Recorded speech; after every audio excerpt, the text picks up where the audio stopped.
So first up to the microphone, we have Alicia Harris.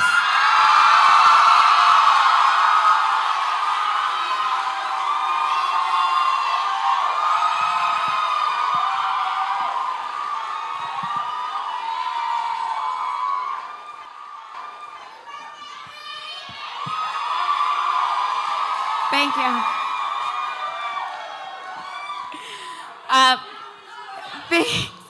This poem is for my mother and both of my grandmothers. All right. The men won't make an appearance in this poem. This is for the women who taught me how to read and who were subsequently removed from the popular history but still charged with the task of preserving the bibliography. These women are my works cited, if you will. This is for their insides and in-betweens, for the cottonmouth hair they gave me, the same hair my aunt hid under a blonde wig for 30 years.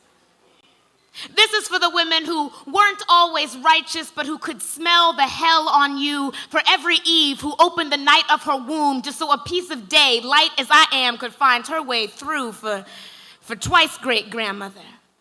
Always glinting with the blue English eyes God done gave her. Those two chill jewels in her bleached almond skin above her high bridge, high enough to pick almonds from. So almost white, she never dared risk a nigger relative skipping foot across her floor. Those ungrateful spooks always plotting with pocket knives, thinking about how they wanted to gouge the pretty heirlooms of rape straight out her skull. She even hated plums for the stains they left against her lips, kept the shotgun at the hip for the boys who wanted to come round threatening her sons, her blue shooting eye tighter than the lid on distilling moonshine, and them boys better thank God that they were stark white, and Grandma wise enough not to press her ivory luck for once great-grandmother, who pinned a solid white waterfall by plaiting it long and lynch-like down her back. Her husband was black as an oil slick and seethed every time he caught a black man or a red man or a white man, anybody really smiling at her. Solid Indian she was. Ma said her braids swung low, a mass with its own body, hung low so past her waist, so white in some places that the hair tinged green. Her husband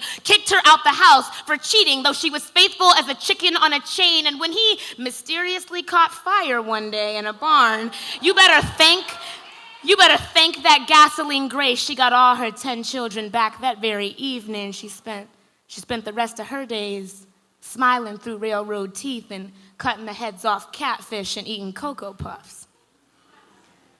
Grandma Doris points to her head and calls it fuzz. What she rooches and fluffs and refuses to dye, head solid white. Past 78, you dress for your joints, but at 19, she was a fox. She said she'd be done mamboed on a Cheerio before she let another man see her legs and feet. I said, what now, old woman? She said, honey died 27 years ago, and ain't no man seen her nature since, so she don't shave no more.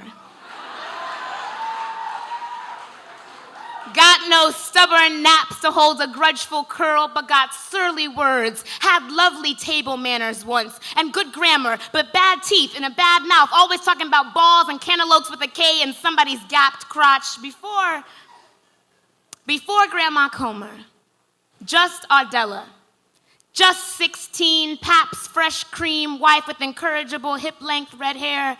She worked at the general store outside the coal mines in Sawed-Off, Irvington, West Virginia. So Irish, her first mulatto boy born on St. Patrick's. From her, I got these Guinness-colored eyes, this whiskey skin, but Grandma ain't leave no white family at the wake. All her grandchildren were black, and her great-grandchildren, and her great-great-grandchildren, her stepchildren too, a church full of Negroes at a white lady's home going, Ma sent white gardenias to the funeral but didn't cross state lines to put her in the ground. See, Ma got principles, got class, but no taste. Just like the day she called the waitress a Russian bitch because she wouldn't serve our black asses no lemonade, and Ma worries. And she stayed looking at me with her big, beautiful eyes like two swollen grapes, looking at me as if she were trying to make wine or something.